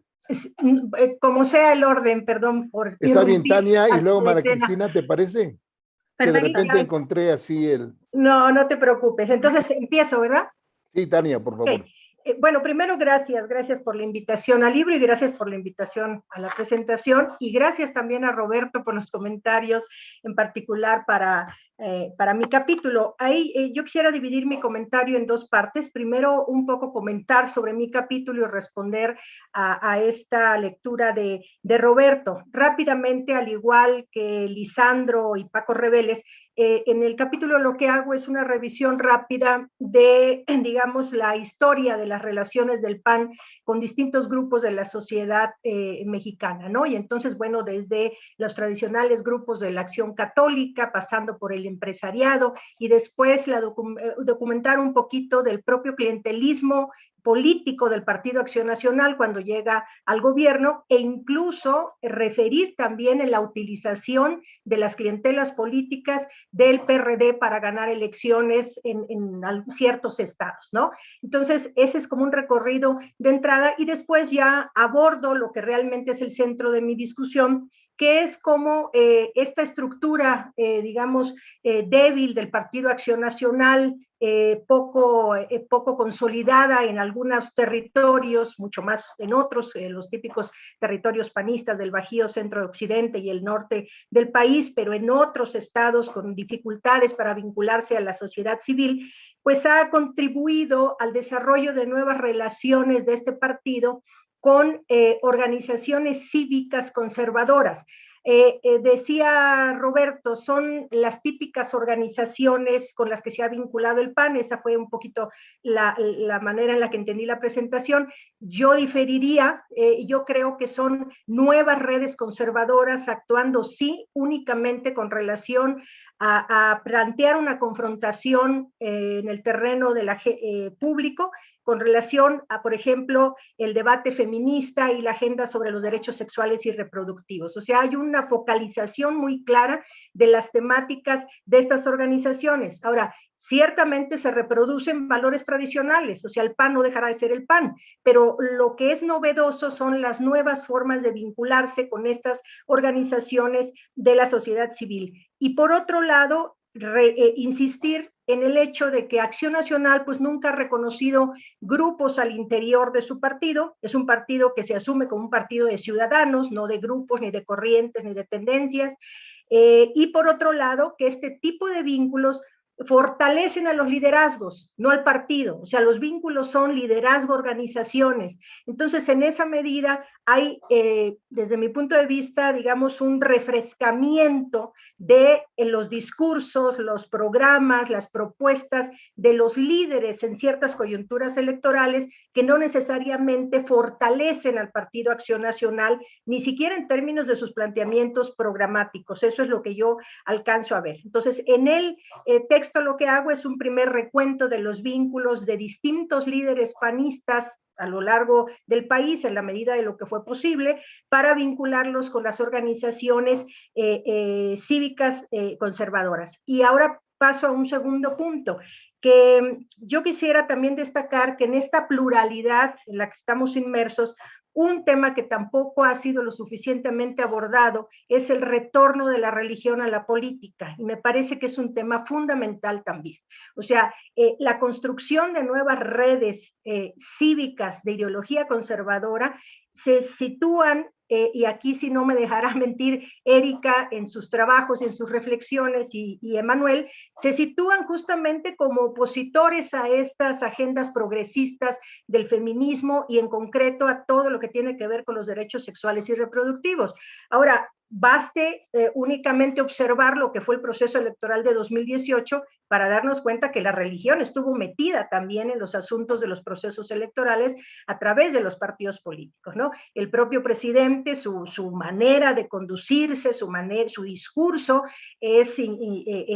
ronda, digamos, muchos de los planteamientos y valores religiosos. No creo que tenga sentido poner aquí ejemplo de todo esto, ¿no? Pero entonces creo que otro elemento importante para la agenda contemporánea sobre los procesos electorales y el sistema político en general es el análisis de cómo irrumpen estas religiones y estos grupos religiosos dentro de los partidos y en el debate de la agenda pública. Erika mencionaba esta idea de la ciudadanía sexual, y bueno, pues también quienes nos dedicamos a estudiar estos grupos conservadores, pues solemos referirnos a la ciudadanía religiosa, porque desde los años 90, pues en América Latina hay un ascenso fuerte de todos estos grupos, ¿no? No solo la consolidación de grupos específicos dentro de la Iglesia Católica, sino, como todos lo sabemos, de grupos evangélicos y de otros credos. Entonces, para cerrar mi comentario, creo, obviamente no tiene el mismo peso que planteaba José Woldenberg con relación a las temáticas sobre el asunto de los grupos delincuenciales metidos en las elecciones, ¿no? Pero sí es otra dimensión que me parece a mí que no podemos dejar de lado si estamos dispuestos a analizar el realineamiento de los partidos y la construcción de nuevos clivajes, o cómo irrumpen viejos clivajes en algo que suponíamos secularizado, etcétera, ¿no? Entonces, yo dejaría hasta aquí, Sergio, muchas gracias. Al contrario, muchas gracias, Tania, excelente participación. Cristina, por favor. Hola, muy buenas tardes a todos. Agradezco mucho la invitación a participar en el evento, pero sobre todo para participar en esta publicación. De verdad que fue un trabajo increíble, y me parece que igual de parte de los colegas ha sido un trabajo bastante importante sobre un hecho como la elección de 2018, que fue trascendental. Voy a aprovechar un poco la introducción que ya hizo Esperanza respecto al capítulo que construimos ella y yo en conjunto. Y voy a comenzar diciendo que, bueno, el punto de donde parte este artículo fue precisamente como esta idea o este resultado electoral en la elección presidencial de 2018, que marcaba un margen de victoria de más de 25% respecto del ganador respecto al segundo lugar. El resultado nos llamó poderosamente la atención, en el sentido de que estábamos quizá pensando en la idea de un México quizá de hace 30, 35 años, cuando el ganador de la elección presidencial se llevaba prácticamente más de la mitad de los votos, y que dentro de este espectro de la democracia que tenemos a partir de 1988, nos parecía inédito en cierta medida. Nosotros partimos de ese punto y empezamos a hacer una revisión acerca básicamente de datos respecto a las elecciones, ya no solo presidenciales, sino que volteamos y damos un giro intentamos llevar nuestra mirada también hacia la elección de la Cámara Alta y de la Cámara Baja, Cámara de Diputados y Cámara de Senadores, para ver qué otras evidencias nos podían aportar algún insumo para saber si de verdad estábamos frente a una transformación del sistema de partidos, o si solamente estábamos presenciando un evento importante, pero que no iba a tener mayor trascendencia a lo largo del tiempo. Nosotros encontramos en esta primera exploración, bueno, la emergencia de Morena que evidentemente trajo una transformación, digamos, en este momento, en una fotografía del 2018, trajo un desalineamiento del electorado mexicano, que separaba a los tres partidos que habíamos tenido de manera predominante, este pluralismo moderado que habíamos tenido durante casi 30 años, y veíamos la nueva identificación del electorado mexicano con una nueva opción que tenía apenas 3 años de haber surgido, 4 años de haber surgido en 2014, como es Morena. No este movimiento de la militancia perredista hacia Morena y militancia de otros partidos hacia Morena, que también nos daba ya como idea de que algo estaba sucediendo. También observamos a la par una crisis de los partidos en el ámbito nacional, pero no necesariamente que se traducía a una crisis dentro del escenario subnacional. Y lo que sí nos quedaba totalmente claro era que había una disminución de la fragmentación del voto a consecuencia del éxito de Morena. ¿Qué quiere decir esto? Que las opciones, a pesar de ser diversas, las opciones de los electores se concentraban en 2 o si acaso 3 partidos en muchos de los casos, pero casi siempre en solamente 2 partidos. Y teníamos a la par en equilibrio, intentando hacer un equilibrio a esto, o más bien como la contraparte de esta disminución de la fragmentación, teníamos un incremento total de la volatilidad a causa del surgimiento de este partido y el movimiento de los votos de los electores de los partidos tradicionales hacia Morena. Esos eran los principales fenómenos que teníamos de inicio para explorar. Por ejemplo, en la elección presidencial revisamos 2 índices de fragmentación, el índice de fragmentación de Laxo y Taguepera, perdón, y teníamos por otro lado el índice de Molinar, que nos ayudó muchísimo en este sentido para poder medir, descontando el efecto que tenía Morena, que era arrasador. En ese sentido, los índices apuntaban a la presencia de 2 partidos, básicamente, y sobre todo el índice de Molinar, que nos decía que el voto se había concentrado solamente en una opción y de manera muy marginal en una segunda opción, que era esta alianza PAN-PRD y Movimiento Ciudadano. Eso en el caso de la elección presidencial, y con una volatilidad superior casi del doble de la volatilidad vista en la elección presidencial anterior de 2012. En el caso de las cámaras, de la Cámara Alta del Senado, teníamos un total de, aquí tenemos un efecto también bastante importante que se puede atribuir también a la competencia y a los resultados que obtuvo Morena en la elección presidencial y este efecto como de voto en bloque de los electores. En este caso, la fragmentación con respecto a los periodos anteriores que habíamos explorado desde 1994 hasta 2018, teníamos sí una reducción de los partidos en competencia, pero que era mínima. En cambio, pensando solamente en una fragmentación normal, sin descontar el efecto de Morena, teníamos una diversificación de las opciones de los electores. La volatilidad del Senado mucho más pequeña que la volatilidad de la elección presidencial. Y en el caso de la Cámara Baja, teníamos alrededor de 3 partidos en competencia, 3 partidos con posibilidades reales de ganar, que se traducían en Morena, el PAN y el PRI. El PRD quedó totalmente marginado de la competencia. La volatilidad en este caso de 42.81%, que también es muy alta y nos habla del movimiento del voto de los electores de las opciones tradicionales hacia Morena. Pero al tener como en primera instancia estos resultados, nosotros nos preguntábamos si esto era solamente como efecto del surgimiento de Morena y de su primera competencia por la presidencia. Y en varios casos, en al menos 4 estados, encontramos una tendencia de elecciones anteriores, elecciones locales o elecciones por las diputaciones, donde ya veíamos un tránsito de los electores de los partidos tradicionales hacia otras opciones. Ya teníamos una trayectoria anterior, como es el caso de la Ciudad de México, que había tenido como oscilaciones y alternancias bueno, más bien tenía un pasado perredista. En el caso fundamental, un caso que nos dio como mucha luz al respecto fue el del Estado de México, donde en la primera elección que se presenta Morena ya generaba un movimiento importante en esta decisión de los electores, y además ya nos daba cuenta de que estaba surgiendo algo dentro de la entidad que nos permitía entender por qué Morena había obtenido tan buen resultado en 2018 y se había llevado todos los distritos locales. Y en como poner la lupa en el ámbito local, encontramos, por ejemplo, otros estados que no reaccionaron al efecto de la aparición de Morena ni de Andrés Manuel como candidato presidencial, como es el caso de Guanajuato, que incluso a pesar de tener o de poder estar bajo este mismo efecto, tiene un margen de victoria de 10% con la alianza PAN-PRD Movimiento Ciudadano, por encima de Morena en el caso de la elección presidencial.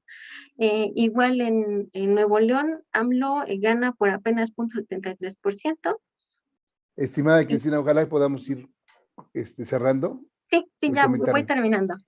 Ajá, bueno, tenemos también otros estados donde hubo muchísima competencia y donde sí gana Morena, pero la tendencia general es, ok, tenemos un panorama global que nos habla quizá de la presencia de un partido predominante, pero el ámbito local nos hablaba de mucha diversidad, de votos divididos, ¿no? De mayores opciones, mayor fragmentación y menor volatilidad que en el caso de la elección, en el caso del resultado global. Y hasta aquí dejaría la participación. Muchísimas gracias, Cristina. No sé si haya alguien más que quisiera comentar una última participación.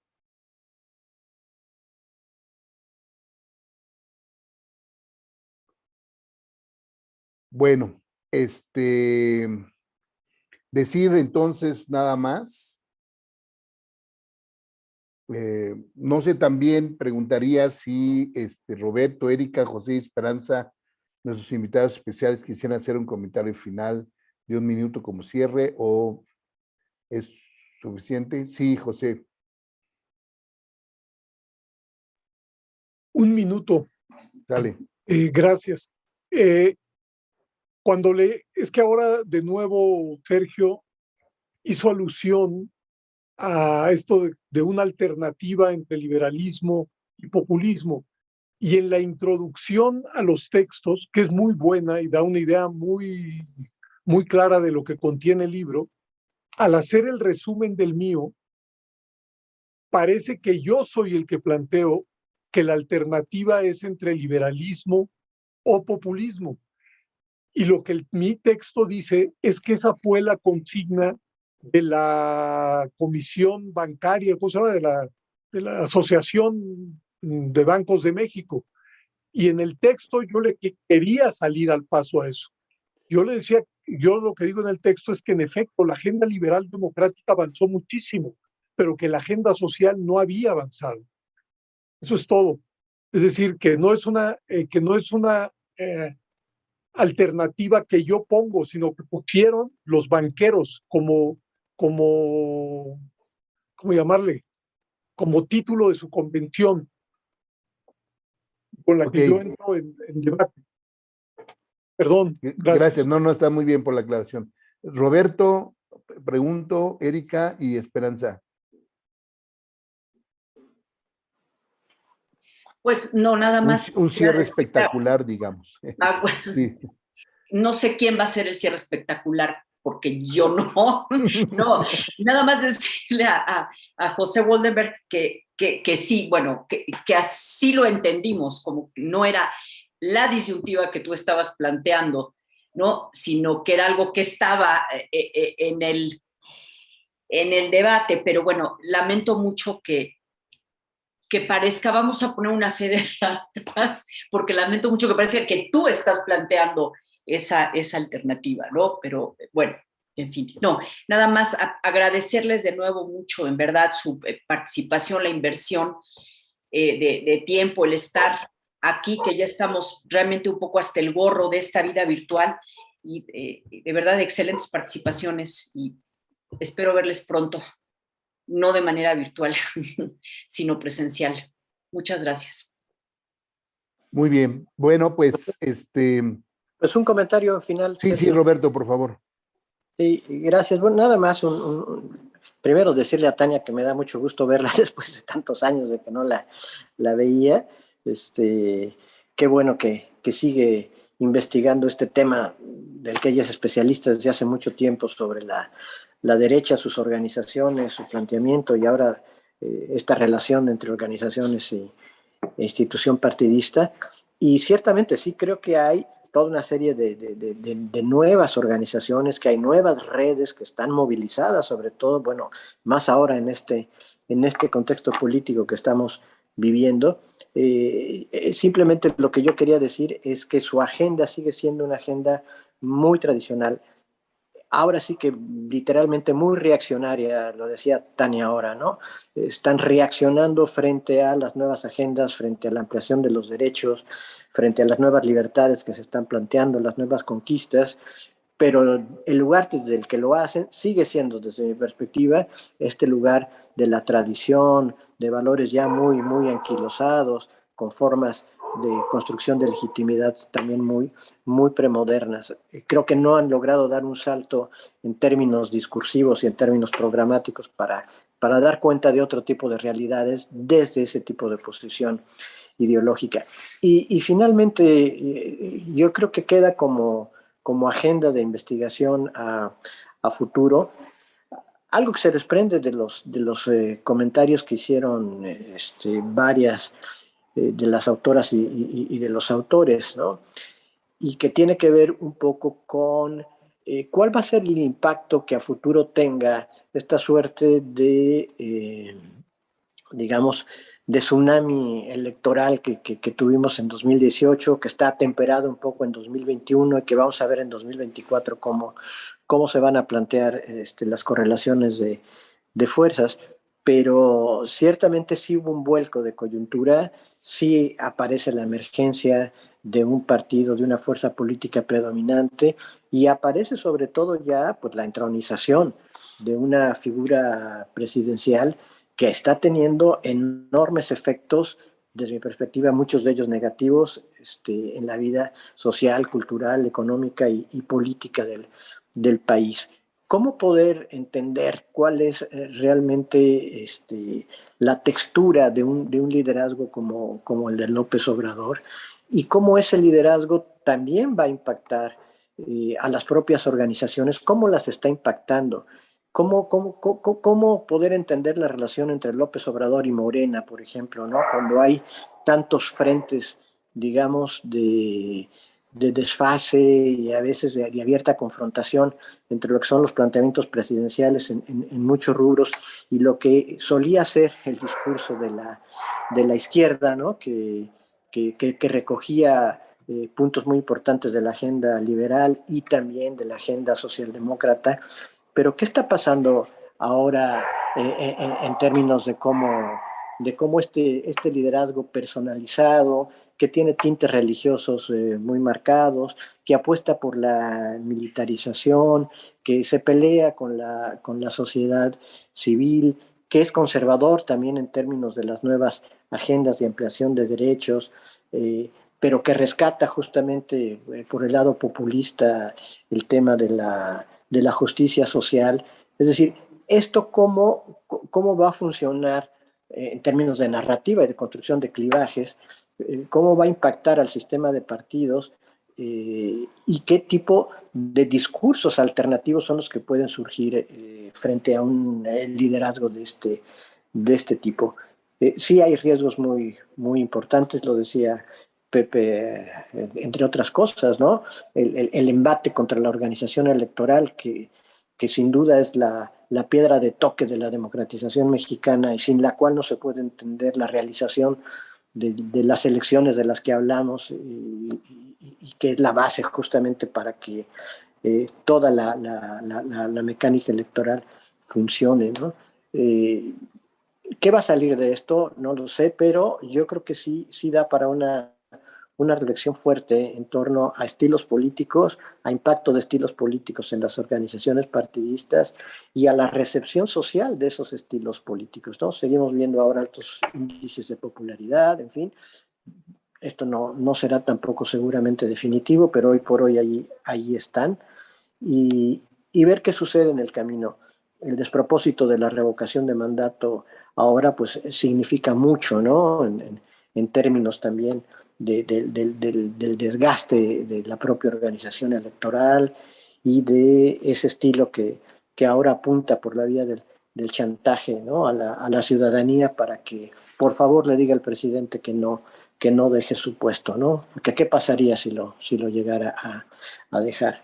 Entonces, ahí hay, yo creo que vetas de investigación, porque Esperanza habría líneas, ¿no? de agendas de investigación a futuro, agrego estas, y bueno, pues a seguir adelante con la reflexión. Muchas gracias de nuevo. Muchísimas gracias, Roberto.